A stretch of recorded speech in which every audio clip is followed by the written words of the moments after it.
The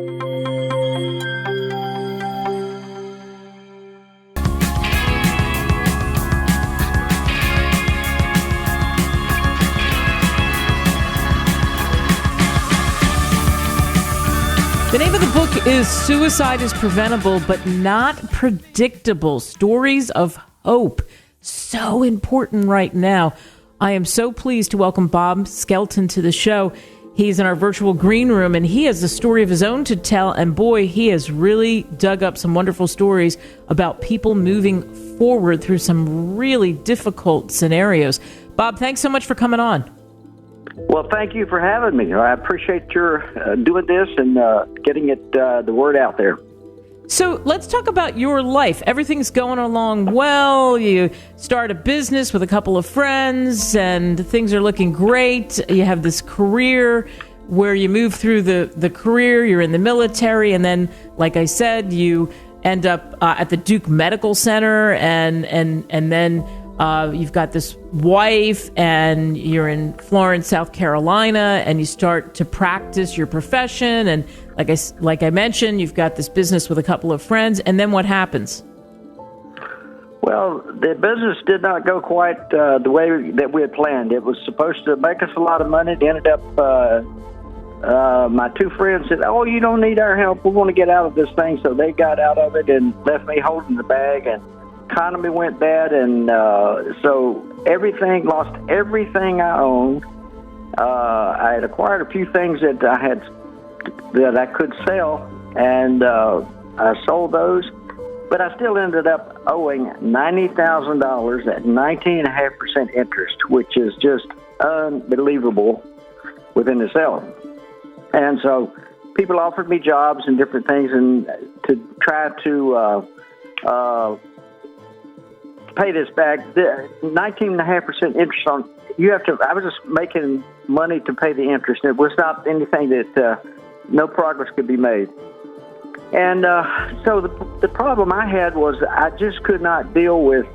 I couldn't walk away from it because I thought that was, or felt like it was the same thing as stealing. I had to pay this money. So I contacted the people that I owed the money to and said, "I cannot pay you. I don't know how I'm going to pay you or when, but I will pay you." But this drug on for about 4 years. I was sleeping between 2.5, 3 hours. Good night was 4 hours a night. But my body could not hold up with that. Over time, I just had a tremendous ache in my body. Every waking minute, my body ached like a toothache, and I could feel my heartbeat in my fingernails. And I said, "I cannot live like this. I have got to have relief." So I made plans to go to a hotel in a nearby town, and there I was going to plan to jump, and felt like that was something I could handle. But I went there and I wrestled with a lot of things, and everything kind of made sense in my brain, which did not make good sense, but at the time it did. But one thing, I had two people in my life that I loved dearly, and I said, this will not work. I'll transfer the hurt I'm going through to them. And now this was after hours of struggling with this thing. But I came home, and I said, no matter what, I have got to do this for them. And when I did, I started working on a plan, and this plan was something that had never been tried, but I took my prosthetic training business that I'd been to college for, and I said, I'm going to do this different because I think it needs to be done a little differently than how I've been doing it and how it's normally done.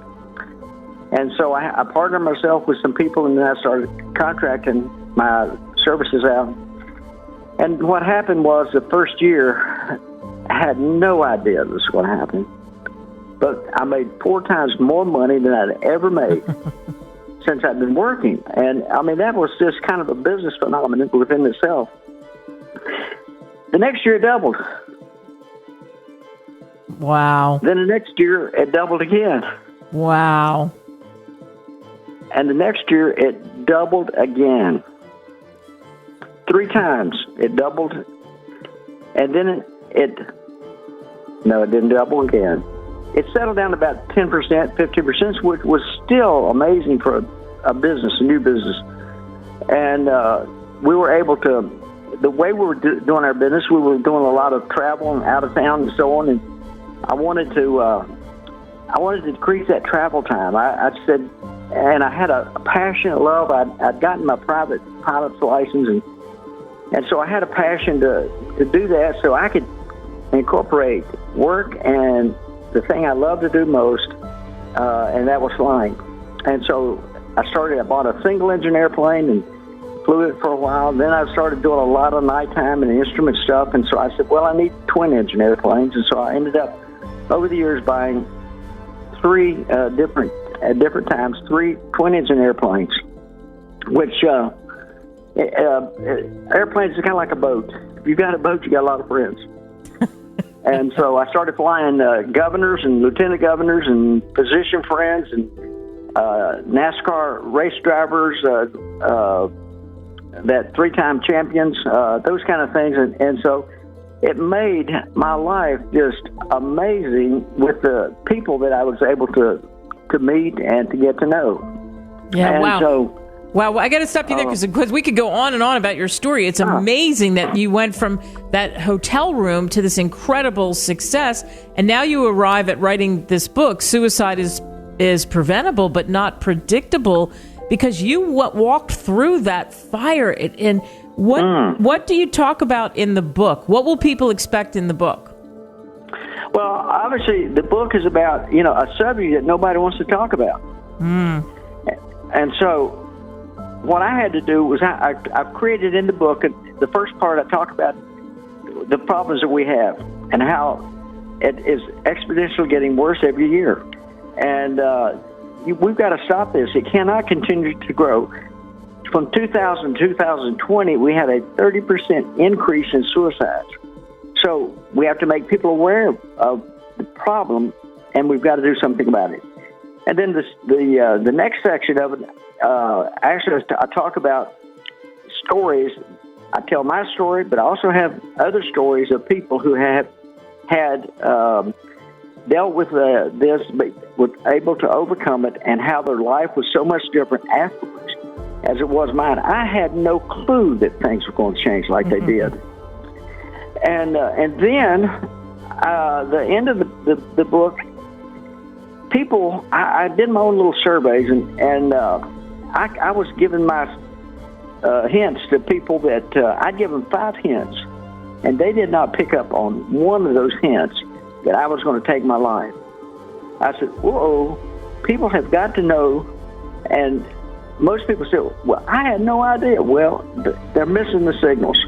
So I think there's training needs to be done to help people to understand and see the signals that people are giving for suicide every day, and then what to do about it. But most of the time, the thing about it is that people, if you have to be a great listener, not what you say, it's pretty much what they say. And so the 3 different segments is what we're basically focusing on. Wow, tremendous way to lay out that book, and it's what they say, not what you think, and especially so strong, those signals and getting more training. I so agree. And you're saying it throughout this, but your book, Suicide is Preventable but Not Predictable, Stories of Hope. You can get Bob's book on Amazon, Barnes & Noble. What do you hope people take away from reading the book? Well, obviously those things, the people who read it, that I want them to take away that there's something I've got to do. There's a stigma here that, we don't want to talk about this, but I've got to start being comfortable. I need to teach myself, just like preparing yourself for CPR, those things. And then the people who have a story, tell their story, and then get your training. And we're going to make all of those things available to people in live events that we're doing. And so that's wow. what we want. We want to see change. We're not just writing a book for entertainment. It's for people to make a change in the way that we address suicide. Yeah. And you can find out more, too, right? If people want to know more about what you're talking about, like eventually all these live events and stuff, Suicide is Preventable, Not Predictable.org. Can they go there and find out more? Well, it's Bob at awareness23.org. There you go. Perfect. Bob, what a great mission you are on. Who better to do it? And as you said, you walk through your story, you share it, and then the signals, the training, I think is so, so key. Thanks for coming on. Well, thank you for having me.